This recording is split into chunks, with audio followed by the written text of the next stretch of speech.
墓穴的彻底崩塌，将江城与他来时的世界永远的隔绝。他站在陌生的阳光下，剧烈的喘息，混杂着草木清香与腐朽气息的空气涌入鼻腔，让他一时有些晕眩。短暂的空白之后，谢岭一派的专业素养迅速压制了内心的慌乱。他没有浪费时间自怨自艾，而是立刻开始评估现状。他检查腰间的牛皮小包，工具、药品、碳素铅笔和笔记本都还在。他拿出罗盘，脸色却瞬间沉了下去，磁针像发疯一般疯狂旋转，完全失去了指向。他下意识地打开那只德国制的怀表，想确认时间，秒针依旧在稳定跳动。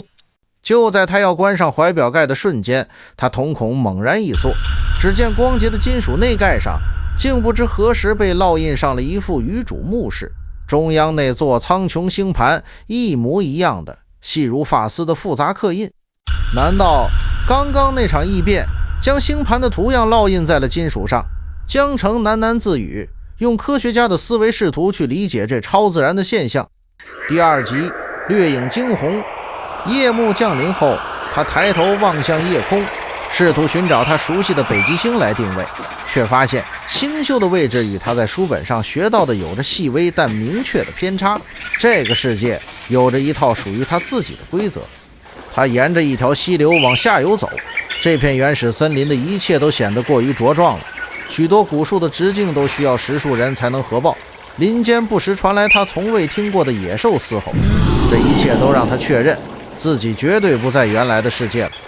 经过近2日的跋涉，当体力与饮水都快耗尽时，一缕炊烟终于出现在地平线的尽头。那是一个依山而建的小村庄，建筑风格居然是古代村庄样式，古朴而萧瑟。他在村外的山坡上用望远镜观察了许久，确认村民只是普通的农户后，才整理了一下自己的工装，缓步走了进去。江城的出现立刻在村庄里引起了骚动。他一身贴身的深蓝色工装，皮靴和腰间各种奇特的金属工具，在穿着粗布麻衣的村民眼中宛如天外来客。一位拄着拐杖满脸皱纹的老村长在几个壮丁的簇拥下警惕地接待了他。江城用尽量温和的语气解释自己是在山中迷了路的方式。老村长看着江城这一身奇特的装束，半信半疑地将他请进屋。他的老伴端来一碗热气腾腾的看不出内容的糊状食物和一碗麦茶。江城礼貌地道谢，尝了一口那食物，一股混杂着粗劣谷物和不知名野菜的苦涩味道立刻充满口腔，难以下咽。但他只是眉头微皱，便面不改色地吃了下去。老村长看他没有嫌弃，神色缓和了些，叹了口气说道：如今这世道不太平，这几个月山下来了不少像你这样的奇装异服人士。前几个月有个背着一把好像门板一样阔剑的独臂人打这边路过，一句话不说，眼神深得像古井，看不出喜怒，但光是被他看一眼就让人连大气都不敢喘。还有个满脸大胡子的大汉，嗓门比牛叫还响，在我们村口的酒摊子连喝了3天的烈酒，走的时候还在桌上留下了一锭金子。这不，前几年山那边的破庙还住进来一个和尚呢。江城心中一动，顺住话问道：也是外乡人吗？可不是吗？老村长来了兴致，听说是从一座叫少林的大寺被赶出来的，脑子有点一根筋，但心肠极好，武功也厉害，还帮村子赶走过野兽。江城默默记下了这个线索，他尝试询问现在的年份，村民们的回答让他心头巨震。他们告诉江城，如今是蒙古人的天下，苛捐杂税一个月比一个月重。人们只说他们年轻时还听说过郭大侠夫妇死守襄阳城的故事，可惜那都是过去的事了。元朝，江城的心彻底沉到了谷底。傍晚时分，江城告别村民，独自前往寻找那个少林怪人。当他走进一片昏暗的树林时，左手手背上的星盘纹身突然传来一阵微弱的温热感，他心中一凛，猛地抬头警戒。就在这时，他眼角的余光瞥见远处的树梢上，一道人影如同没有重量般踩着纤细的树叶一掠而过，那速度快得不可思议，口中还发出孩童般一嘻嘻的奇怪笑声，眨眼间便消失在林间深处。借着最后一丝天光，江城隐约看到那人影似乎有一头雪白的头发整齐地竖在脑后。江城震惊地站在原地，心跳加速，后背渗出冷汗。他低声自语，那是什么？鬼还是大粽子？还是传说中的轻功？与此同时，在云雾缭绕的太和山脚下，一间名为迎仙客栈的酒馆，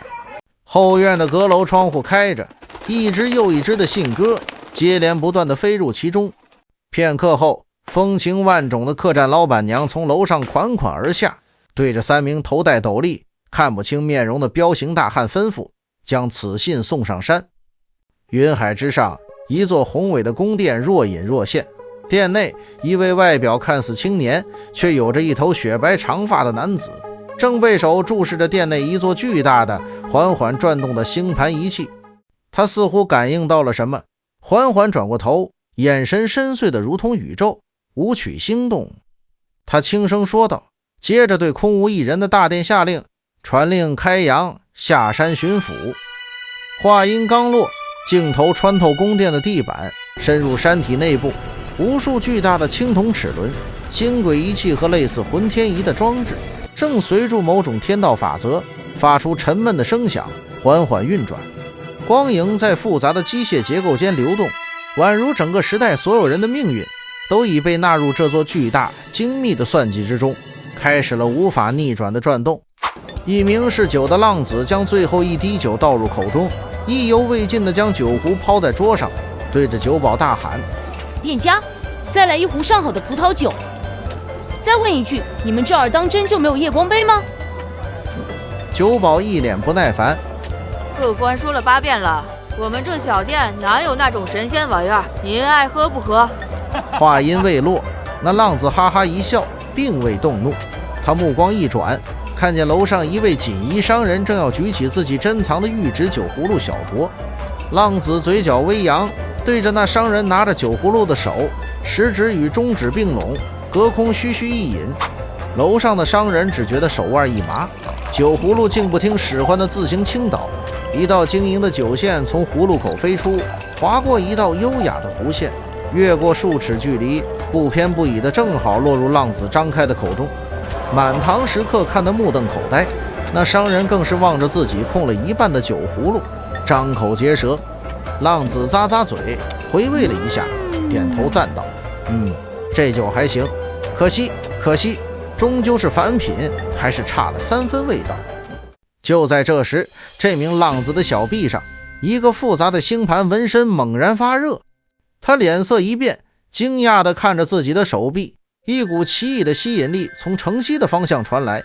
他从怀中摸出一小锭银子扔在桌上，抓起长剑，身影一闪便冲出了客栈。他顺着纹身越来越强烈的灼热感，一路来到城门旁的广场。只见广场上一片狼藉，数十名蒙古武士被打得屁滚尿流，正连滚带爬的仓皇逃离。广场中央站着一位身穿白衣、气质雍容华贵的年轻公子，他正从容地整理着自己的衣袖。突然，他也感到自己手臂上的纹身一阵灼热，猛地抬头，正好看到蹲在巷弄老房子屋顶上正看着他的是酒浪子。四目相对，那浪子哈哈一笑，身形一展，如落叶般轻飘飘的月下，稳稳地落在那白衣公子面前。阁下好俊的身手，气质如此不凡，想必能请本浪子喝一杯好酒。浪子抱着剑洒脱地问道。那白衣贵公子看着眼前这个豪放不羁的男人，甩了下衣袖，彬彬有礼地作揖道，在下段誉，上尉请教兄台高姓大名。嗜酒的浪子将空酒壶潇洒地往肩后一甩，笑道，好说好说，华山灵狐冲，特来向兄台讨口酒喝。